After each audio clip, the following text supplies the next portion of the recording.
Assalamualaikum warahmatullahi wabarakatuh. Selamat pagi dan salam sejahtera untuk kita semua. Yang terhormat dosen pengampu mata kuliah metodologi penelitian pendidikan, yaitu Dr. Rizwan Jainuddin MPD dan Ibu Dian Eka Amrina SPD MPD. Pada kesempatan hari ini, saya Nadia Herunisa akan mempresentasikan proposal saya yang berjudul Pengaruh Intensitas Penggunaan Artificial Intelligence atau AI terhadap kemandirian belajar mahasiswa Prodi Pendidikan Ekonomi Angkatan 2024. Latar belakang penelitian ini adalah perkembangan aplikasi kecerdasan buatan saat ini telah banyak mengubah cara belajar mahasiswa, seperti ChatGPT, Gemini AI, dan sistem pembelajaran adaptif membuat proses belajar menjadi lebih cepat dan efisien. Tapi di sisi lain, intensitas pemanfaatan AI berpotensi menurunkan kemandirian belajar mahasiswa. Akibat meningkatnya ketergantungan pada teknologi, beberapa penelitian sebelumnya menunjukkan hasil yang beragam dan kurangnya kajian mengenai pengaruh frekuensi penggunaan AI. Karena itu, penelitian ini ingin melihat sejauh mana intensitas penggunaan AI mempengaruhi kemandirian belajar, khususnya pada mahasiswa program studi pendidikan ekonomi angkatan 2024. Adapun rumusan masalah penelitian ini adalah apakah terdapat pengaruh intensitas penggunaan artificial intelligence atau AI terhadap kemandirian belajar mahasiswa Prodi Pendidikan Ekonomi angkatan 2024. Dan adapun tujuan penelitian ini adalah untuk mengetahui ada atau tidak adanya pengaruh intensitas penggunaan artificial intelligence atau AI terhadap kemandirian belajar mahasiswa Prodi Pendidikan Ekonomi angkatan 2024. Berikut adalah kajian teori yang saya gunakan dalam penelitian ini. Yang pertama, definisi artificial intelligence atau AI. Menurut Marcella tahun 2023, AI merupakan sistem teknologi yang dirancang untuk meniru cara berpikir dan belajar manusia melalui proses pengumpulan dan analisis data secara otomatis, sehingga mampu mengambil keputusan tanpa campur tangan manusia secara langsung. Yang kedua, jenis-jenis artificial intelligence yang sering digunakan dalam pendidikan. Berdasarkan kajian pustaka, terdapat 3 jenis AI utama yang banyak dimanfaatkan oleh mahasiswa.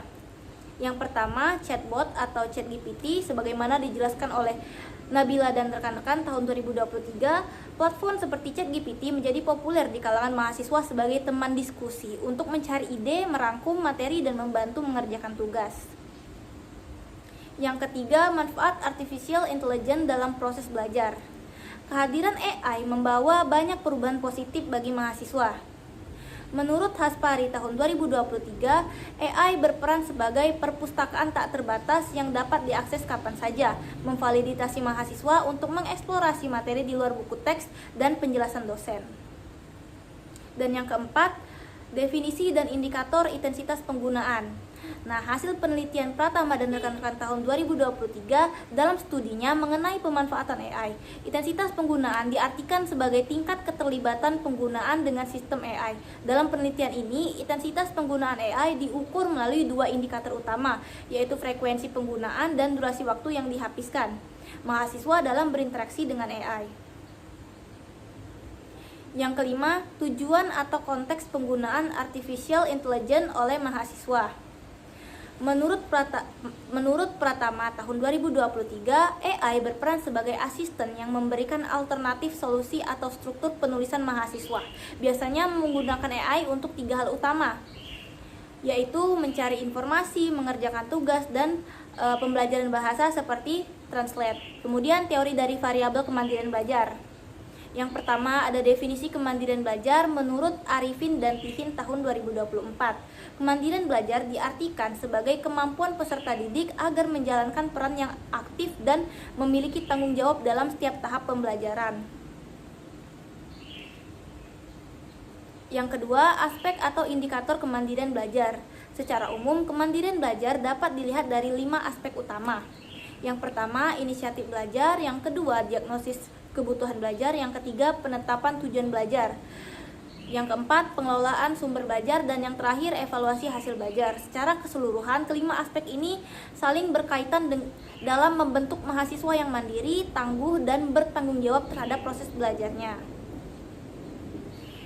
Yang terakhir, faktor-faktor yang mempengaruhi kemandirian belajar mahasiswa terbagi menjadi 2 kelompok utama, yaitu faktor internal dan faktor eksternal. Faktor internal mencangkup kondisi kesehatan dan fisik, tingkat inteligensi, serta minat belajar dan self-efficacy atau keyakinan diri terhadap kemampuan akademik. Sementara itu, faktor eksternal meliputi kualitas dosen dan metode perkuliahan, lingkungan kampus dan fasilitas belajar, dukungan keluarga, serta pengaruh teman sebaya. Terdapat beberapa penelitian yang sudah membahas topik yang relevan dengan penelitian ini, seperti penelitian yang dilakukan oleh Ardani dan rekan-rekannya tahun 2025 yang berjudul Pengaruh Pemanfaatan Teknologi Artificial Intelligence terhadap Kemandirian Belajar Studi pada Mahasiswa Jurusan Pendidikan IPS Universitas Riau. Hasilnya terdapat pengaruh positif dan signifikan pemanfaatan AI meningkatkan regulasi diri dan strategi belajar mahasiswa.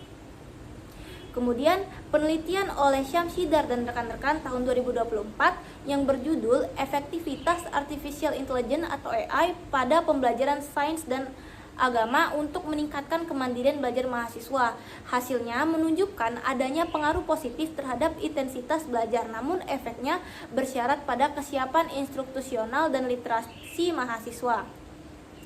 Dan yang terakhir, penelitian oleh Ainaya dan rekan-rekan tahun 2025 yang berjudul Pengaruh Penggunaan Artificial Intelligence AI dan Kemandirian Belajar terhadap Kreativitas Mahasiswa Program Studi Pendidikan Bisnis. Hasilnya terdapat pengaruh positif terutama ketika kemandirian belajar tinggi mendorong kreativitas secara bermakna bila mahasiswa bersikap mandiri. Maka hipotesis yang diajukan dalam penelitian ini ialah hipotesis alternatif atau HA ada pengaruh positif dan signifikan dari tingkat pemanfaatan artificial intelligence atau AI terhadap kemandirian belajar mahasiswa program studi pendidikan ekonomi angkatan 2024. Kemudian hipotesis 0 atau H0 tidak ada pengaruh yang signifikan maupun positif dari tingkat pemanfaatan artificial intelligence atau AI terhadap kemandirian belajar mahasiswa program studi pendidikan ekonomi angkatan 2024. Nah, untuk metode penelitian saya menggunakan pendekatan kuantitatif dengan metode non-eksperimental dan termasuk dalam jenis penelitian asosiatif. Penelitian ini melibatkan dua variabel. Yang pertama yaitu variabel bebas atau X intensitas penggunaan AI dan variabel terikat atau Y yaitu kemandirian belajar mahasiswa. Populasi penelitian terdiri dari 91 mahasiswa program studi pendidikan ekonomi angkatan 2024 Universitas Sriwijaya yang terbagi menjadi dua kelas, yaitu 23 mahasiswa di kelas Palembang dan 68 mahasiswa di kelas Indralaya. Sampel dalam penelitian ini menggunakan metode probability sampling, tepatnya proportional stratified random sampling, dan sampel ditentukan berdasarkan rumus Cauchy and Morgan sehingga diperoleh jumlah sampel sebanyak 74 mahasiswa. Teknik pengumpulan data berupa angket atau kuesioner berbasis skala Likert dengan skor 1 hingga 4 yang berisi sejumlah pernyataan yang mengukur masing-masing indikator baik pernyataan positif maupun negatif. Pengujian instrumen penelitian. Dalam penelitian ini ada uji validitas ahli. Angket ini divalidasi oleh tenaga ahli untuk memastikan kesesuaian pernyataan dengan indikator masing-masing variabel sebelum digunakan. Yang kedua, uji validitas eksternal dilakukan dengan rumus korelasi produk momen person untuk menilai sejauh mana setiap butir pernyataan mengukur variabel yang dimaksud.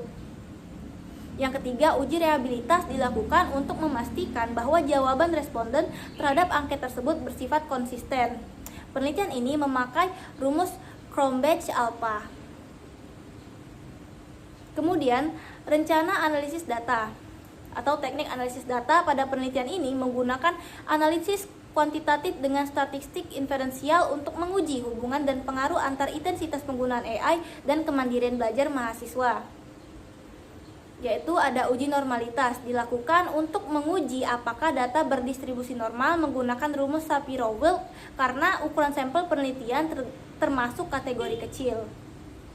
Kemudian ada uji linearitas data. Nah, uji ini bertujuan untuk mengetahui apakah hubungan antara intensitas penggunaan AI dan kemandirian belajar bersifat linear atau tidak.